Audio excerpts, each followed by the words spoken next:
Welcome back to my backyard snack yard. Thank you so much for joining me today. We are out here in my courtyard where I have my absolute favorite berries, the Chilean guavas.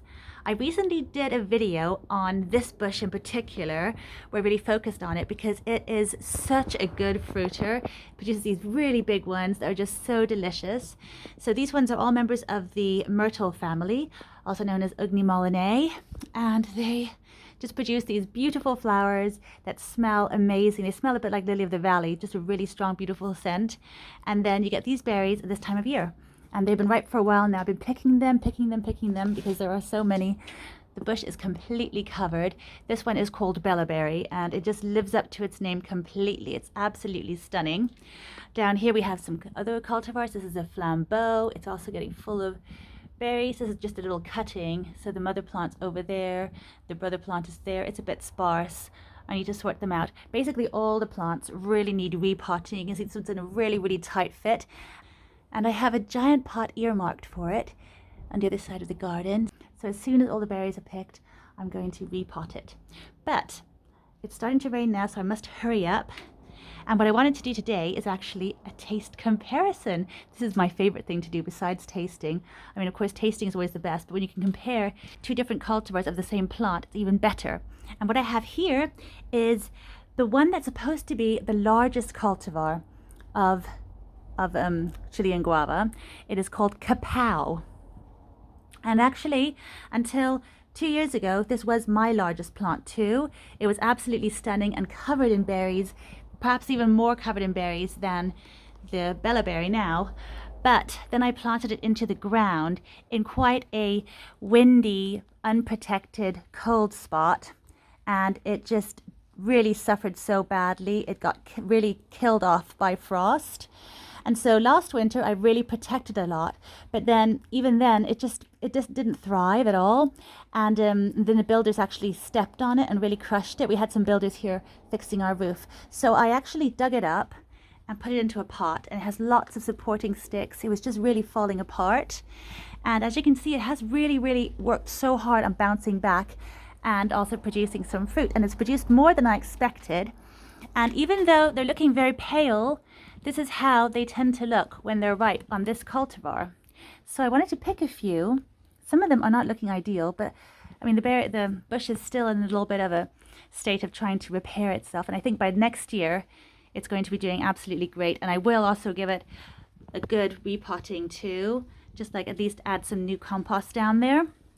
But let's pick some berries and compare inside before we get drenched out here. Just see, I actually think the size is quite similar, but the color is definitely different. And they are all ripe.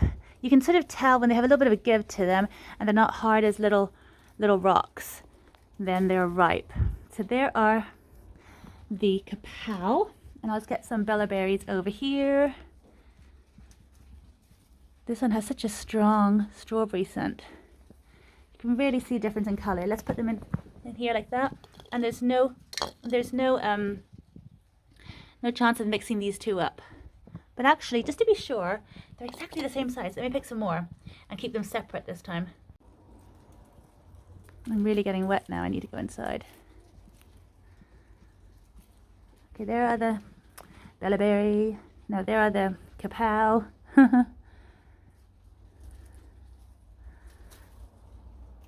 There we go. Okay. It's so interesting seeing the two side by side, because even though the Ka-Pow over here is really marketed as being the largest cultivar on the market, you can see that the bellaberry over here, the little red one, the redder one, really gives the Ka-Pow a run for its money. And actually I like the color more too. So let's just cut them open and then we'll have a little taste. There's no real difference there at all. I mean, they're both really seedy, both the same size. Question is whether or not they taste the same. I've just added some little name tags here so we can clearly see who is who. And I've tasted both of them now, and I must say I am so surprised to have to say that the Ka-Pow is my absolute favorite. I really expected the bellaberry to be, because it's been such a wonderful cropper and it's so beautiful and it's done so well. But the Ka-Pow It's amazing. I mean, the flavors of that berry, they're so much more sharp and they're so much more citrusy and zingy. They got a little bit of pineapple in there, a little bit of sort of citrus, whereas the Bella berry is a lot more of a strawberry myrtle. They're also known as strawberry myrtles.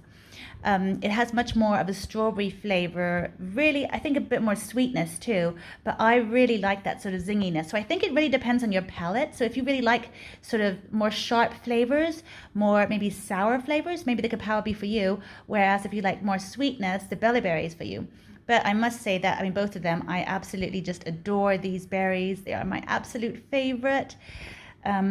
So either way, whichever one you have, you won't be disappointed. And it's amazing how they both are the same size. So the Bella berry definitely is a great cultivar too, to add to a collection if you want to have several of the same fruit. I always think it's so much fun to be able to taste the tiny little nuances there are in the different cultivars. So let me know what your experience is. Have you tried a few different ones? I also have that flambeau out there, but I haven't been able to try it yet because they're not quite ready yet. So hopefully they will ripen up while I still have some Bella berries and Ka-Pows on there, and I could do a more extensive flavor comparison. That would be really fun. But until then, I'll see you next time. Bye for now. Thank you for watching.